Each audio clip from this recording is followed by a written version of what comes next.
here is unintentional plagiarism.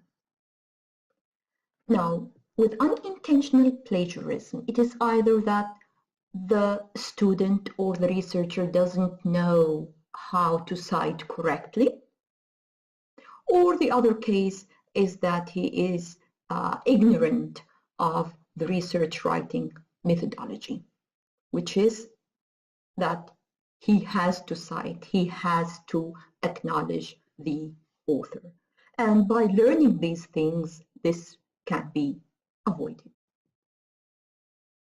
Now, as for the other type, which is the intentional, Turnitin.com, which is also a plagiarism detector tool and one of the best, calls the different types of intentional plagiarism the plagiarism spectrum, so that almost all types of plagiarism and the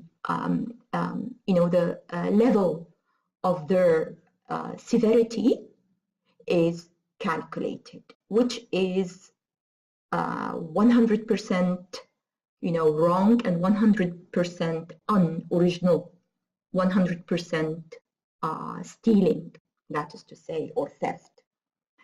We will look at those in details by logging into the website of Turnitin and looking at the different spectrums. But first, let me summarize them in very simple terms by saying that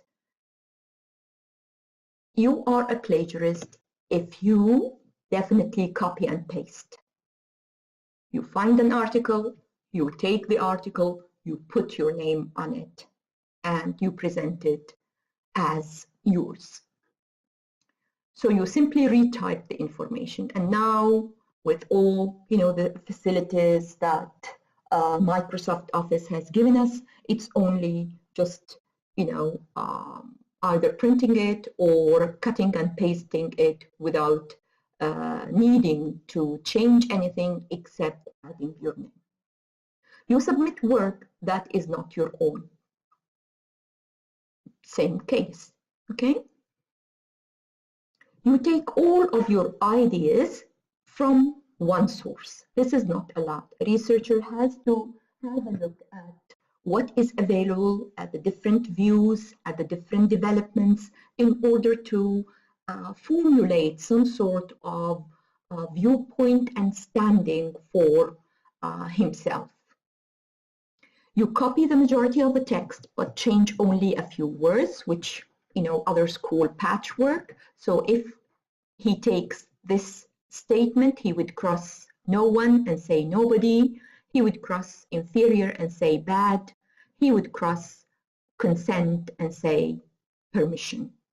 So this is not allowed. This is wrong, and this is considered plagiarism again. You don't use quotation marks to cite.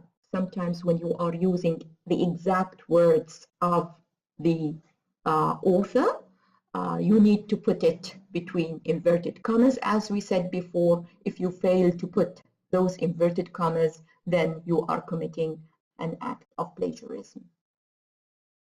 Another similar case is that you cite, but you give wrong information of the sources in your citation. That is considered plagiarism as well.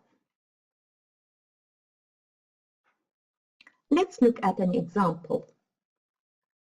This is the original passage. I have given you this example before in a previous lecture.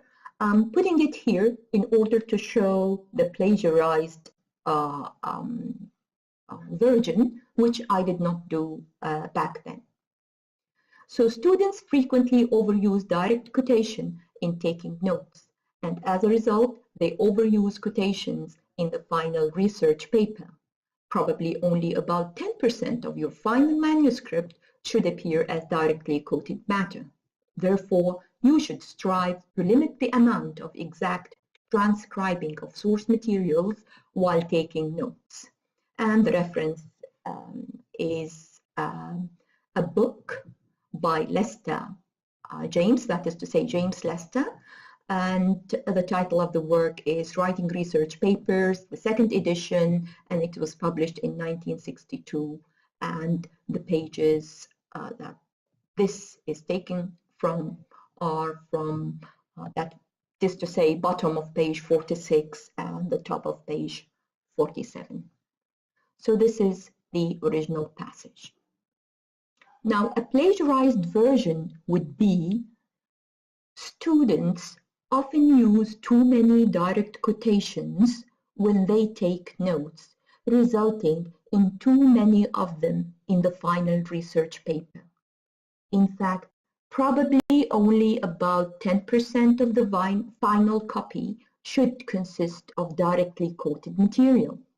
So it is important to limit the amount of source material copied while taking notes. What is wrong with this paraphrase? Why did we consider it plagiarized? Have a look at it, please.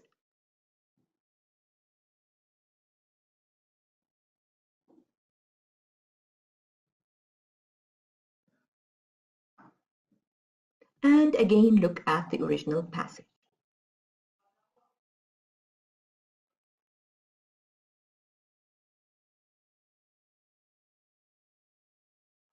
And tell me, why do we consider this plagiarized?